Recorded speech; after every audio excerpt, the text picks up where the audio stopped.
Today we're going to talk about production functions. When we think about the decision firms make, in this class it's all going to be about profit. Profit has two components, it's revenue minus costs. In the other video that you're supposed to watch today, we focus on costs. Here we're going to focus on revenue. Specifically, in most of our models the price P is going to be given. So what we're really interested in is the Q. So we're going to think about how we can take inputs and turn them into outputs, or in other words, how we determine that Q, the firm supply. We can think about it numerically using a table like on this slide. For instance, we have two inputs here, man-hours of labor, L, and ovens, K, and we produce output in terms of pizzas, or Q. So the table tells us that if we use 1 man-hour of labor and 1 oven, then we can produce 1 pizza. Similarly, if we use 2 man-hours of labor and 2 ovens, then maybe we can produce 2 pizzas. But the problem with this table approach is that there's clearly a lot of different combinations of L and Q that we can have. And even just 4 combinations, which doesn't really give us that much information, only tells us 4 Qs and takes up the entire slide. So what we'd like to do is find a more compact way to summarize the production function for the firm. One way to summarize the firm's production possibilities very simply is to use a function for the production possibilities. So we can write Q, little q, as in the firm's supply, not the market supply, is a function f of K and L, capital and labor. And we can give examples. So the first example is on the previous slide we said that when K and L are 1, then the output was 1. So in function notation that would be f of 1 comma 1 equals 1. Another example would be an actual function for the output Q. Here we have Q equals KL. So now we can plug in any K and any L, for instance 1 and 1, and then we just multiply them to get the output 1. So this is a particularly compact way to summarize how much the firm will produce depending on how much it uses as its inputs. On this slide, I want to think about one particular production function, Q equals the square root of A of L, and we'll think about it analytically, numerically, and graphically. So analytically, we just have the equation. We can work with that equation with numbers, so we can take L equals 1, plug it into the equation, the square root of 1 is 1. We can take L equals 4, the square root of 4 is 2, so our output would be 2 pizzas if we use 4 man-hours of labor.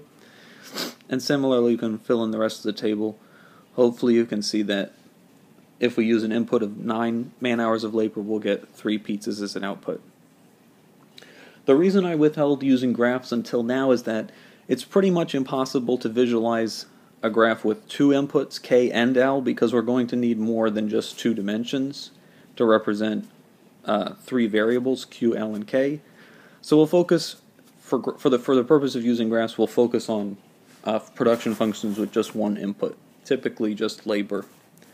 And we can plot the points 1, 1, 4, 2, and 9, 3, and trace out interpolate the points in between, and we get a function that looks sort of like this. You may have studied the square root function in algebra, so hopefully it looks familiar. And we're going to continue to work with this graphical approach on our next slide.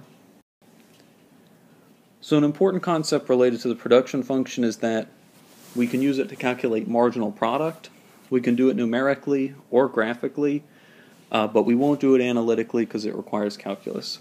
So the idea of marginal product is that MP, there's our marginal product of any of the input variables. Here we just have one input variable, L, but we usually like to keep track of it by putting it as a subscript.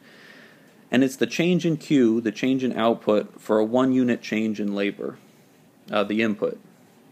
It could also be for larger changes in input, in which case it would be change in Q over change in L, or whatever input. But typically, if we don't specify how many inputs, how large the change in input is, then we usually mean just 1. So for instance, the marginal product of a second unit of labor will be the difference in Q that we get when we use 2 inputs of labor, 2 man-hours, and when we use 1 man-hour.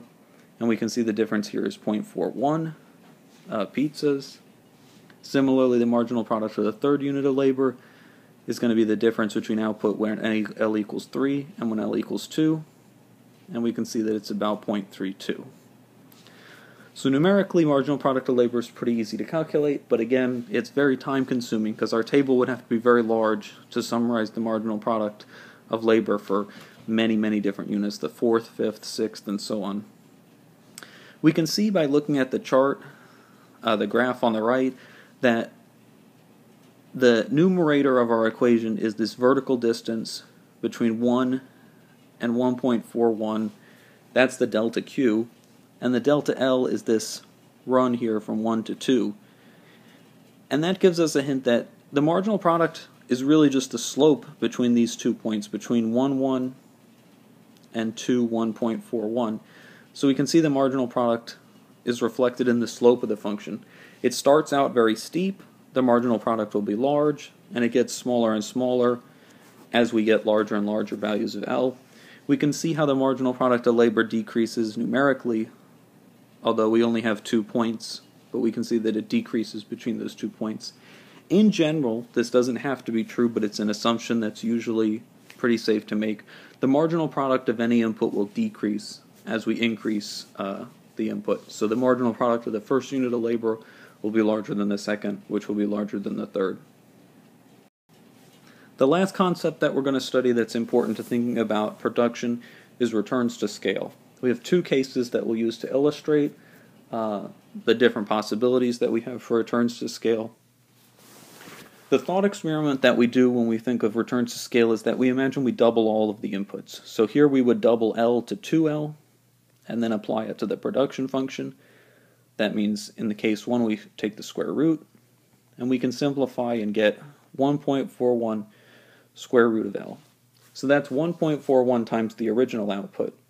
In other words, when we doubled the inputs, we got 41% more output. We say that there's decreasing returns to scale if doubling the inputs leads to less than a doubling of the output. So case 1 illustrates decreasing returns to scale. Case 2 will illustrate a different situation. Here we have 2L as our input. If we double the input, we have 2L.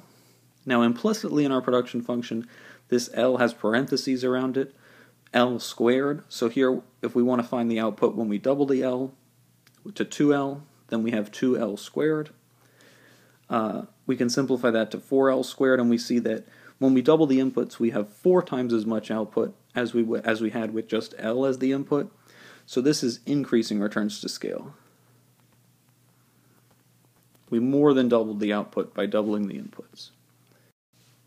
So finally, I'd like you to answer 2 review questions.